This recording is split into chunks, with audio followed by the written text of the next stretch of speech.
mainit ang mga issues at palitan ng kuro-kuro ngayon. Ngayon itong si tawag din itong si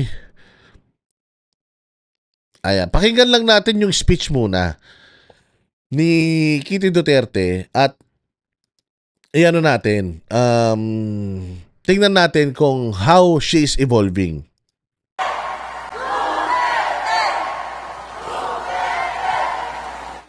Maayong gabi! Magandang gabi sa inyong lahat! Sa mga hindi pa nakakakilala sa akin, ako si Veronica Kitty Duterte, bunsong anak ni Pangulong Rodrigo Roa Duterte! Unang-una, gusto kong magpasalamat sa lahat ng dumalo ngayong gabi. Salamat sa walang sawang pagmamahal at pagsuporta nyo kay PRRD, sa amin na pamilya niya at sa Duterte.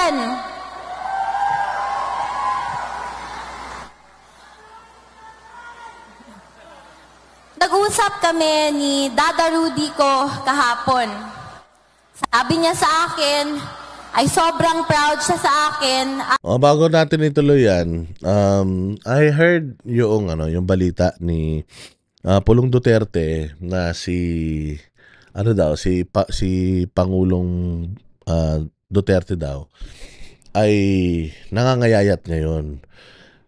Kaya ina-advise daw niya na kumain kasi nga daw nangangayayat tapos hindi daw siya nagkakakain masyado. Nag-aalala din daw yung mga doktor niya doon kasi nga humihina siya. Siguro napakahirap din talaga although maganda nga yung facilities. Pero nakakalungkot kasi talaga na wala kang capability to go around. Si Pangulong Duterte kasi ang ginagawa pala niyan talaga sa Davao, kahit hirap na yan maglakad, nag-iikot yan. Pumupunta yan sa mga barabarangay, nakikipag-usap sa mga tao. Kahit na mahina na siya, yun daw talaga yung hilig na ginagawa niya. Kaya nga, kinonvince siya ni Baste Duterte na wag na lang mag-senador at mag-mayor na lang. Kasi talagang si Pangulong Duterte, feeling ni Baste, mas hahaba pa yung buhay niya at mas masaya siya talking to the Davaoenos and listening to yung mga problema at hinaing ng Davaoenos and fixing yung mga problema nila. Kaya nag-decide si Mayor Baste na sige, you run for mayor and I'll run for vice para ito naman talaga ang buhay mo. Kasi ang nationals kasi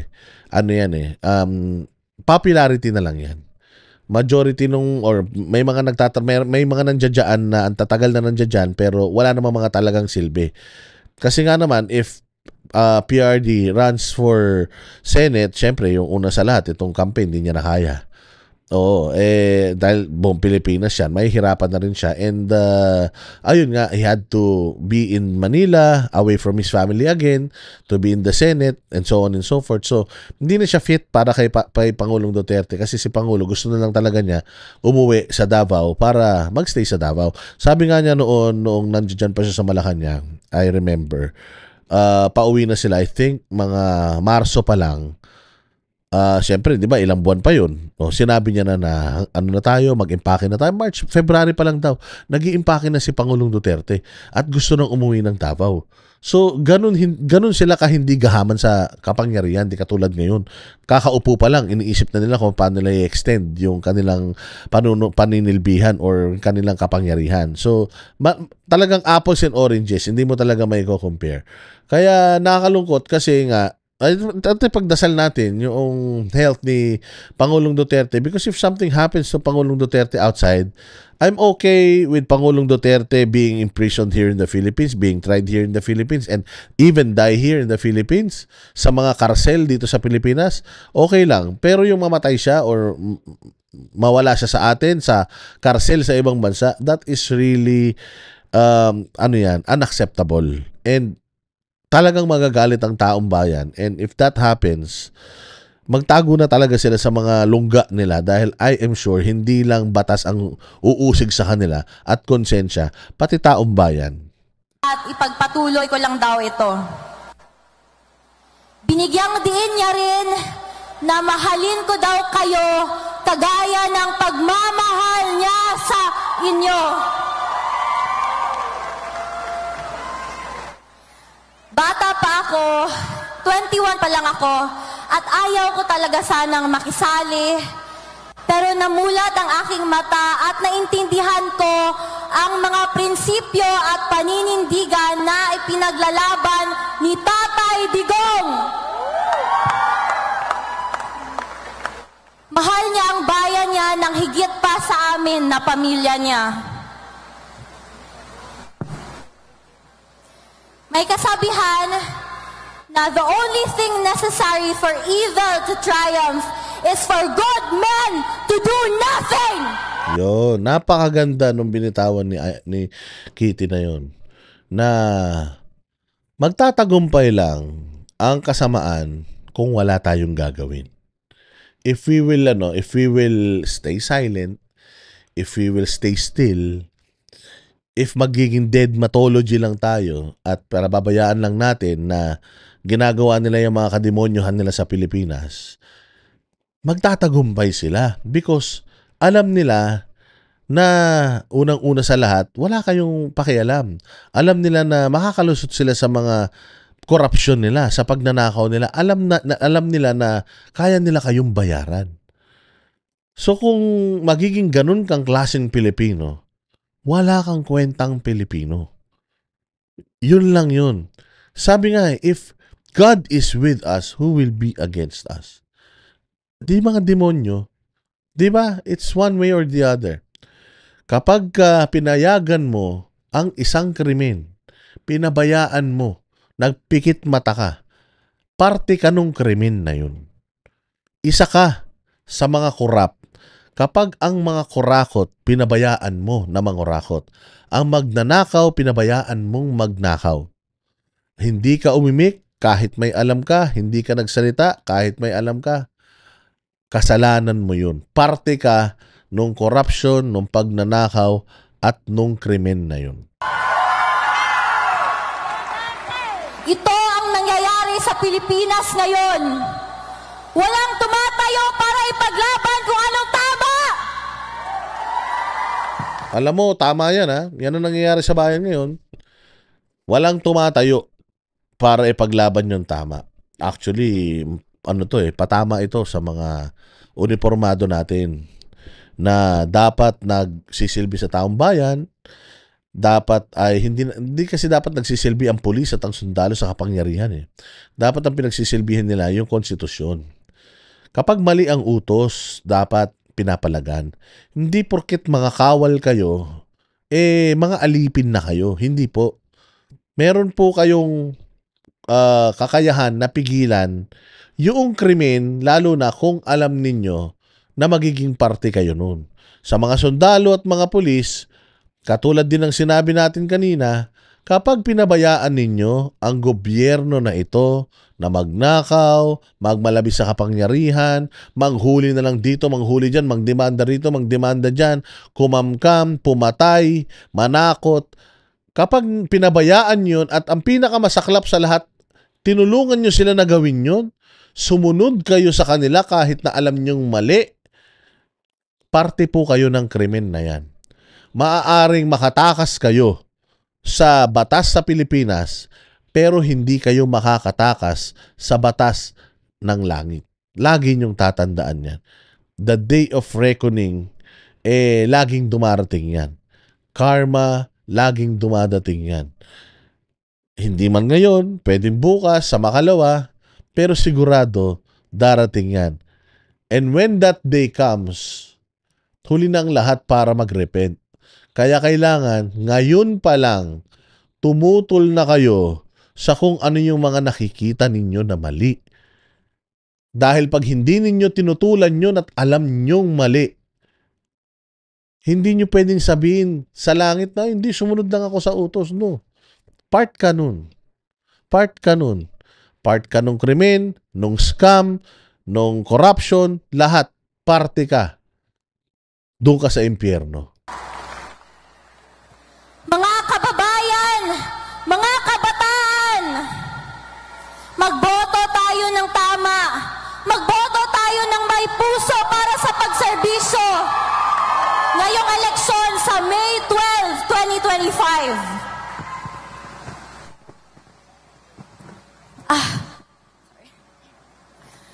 Suportahan natin ang Duterte o PDP senatorial slate. Huwag natin silang kalimutan, mga kababayan.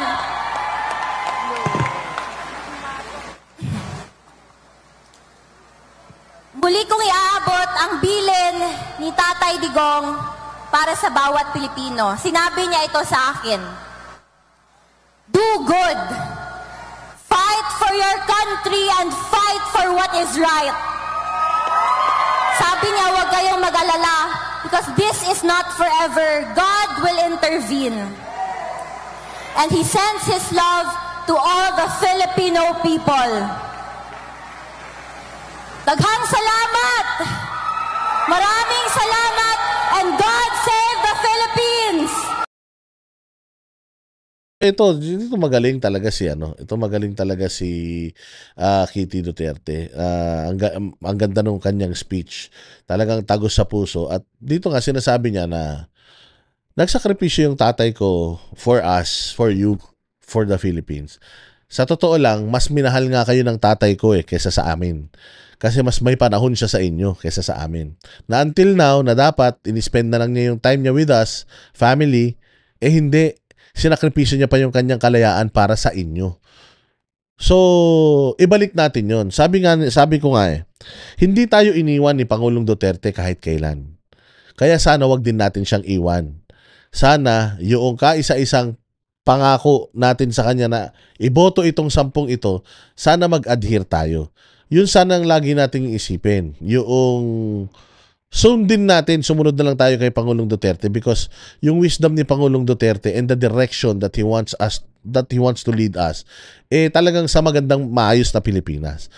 So, yun? Sabi ko nga nakakalungkot na nakikita na kung tayo nga na mga Pilipino, nasaktan tayo, nawalan tayo ng Tatay Digong, ito pa kayang pamilya na talagang direktang apektado.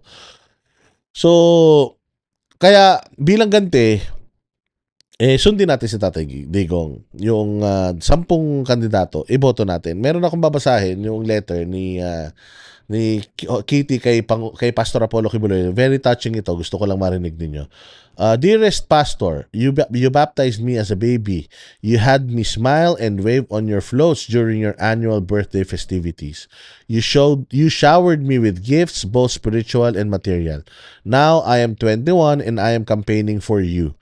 However or whoever my dada Rodi loves, I love too. Please be patient with him. He merely wants the best for you. He wants you to be safe and sound. His emotional process is not that good, but now that he cares for you as he always did, and know that he cares for you as he always did. I hope you are healthy and well. I apologize for missing today's visit as I am busy with the campaigns as well as my college life. 7 days to go before the elections. God will do the rest for my senator. So my senator, that's Pastor Kibuloy. You're always in my heart, in my prayers. Be strong and firm. Your character did not come without purpose. When you need words of encouragement from a young woman who is still set to know the ways of the world, kindly give me a call. O diba, sabi nga niya, tawag ka lang kapag kailangan mo ng words of encouragement from a young woman. Ang sweet ni Kitty. Ito yung sinasabi nga niya na yung waving sa mga floats.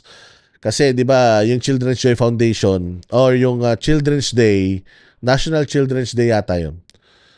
Birthday ni Pastor Apollo Kibuloy yun. Actually, si Pastor Apollo Kibuloy never celebrates birthday na siya yung celebrant. Ang celebrant talaga yung mga kabataan na pinapakain niya, na pinag-aaral niya, binibigyan niya ng regalo. So, ang binibigyan ng regalo is yung mga bata, hindi siya. Sabi nga ngayon lang siya nag-birthday ng siya yung sineselebrate. Kasi nga syempre nakakulong siya. So parang nagpadala tayo ng mga mensahe sa kanya. So talagang sabi nga niya masaya din pala sa pakiramdam yung ikaw nagsiselebrate ng birthday mo. Pero mas masarap sa pakiramdam at mas pinili niya every time na magbe-birthday siya to celebrate it with kids na nangangailangan talaga. O di ba? Kami ang boses ng masa, hindi natatakot. Katotohanan lang, di kami nalulunod. Walang bahid ng sismis, lahat ay totoo. Kahit sino ka pa, pag mali ka babanatan ka. Walang pinipili kulay, wala kaming kinikilingan. Basta para sa bayan, kami lalaban. Pag tama palapakan, pag mali banatan. Di matitinag, di matatakot, para sa bayan tuloy ang sigaw. Sa harap ng kamera, walang halong takot. Mga baluktot, lahat kayo'y tutumba. Ang hustisya at totoo, yun lang ang mahalaga. Kahit sinong harang, di kami matitinag. Walang pinipili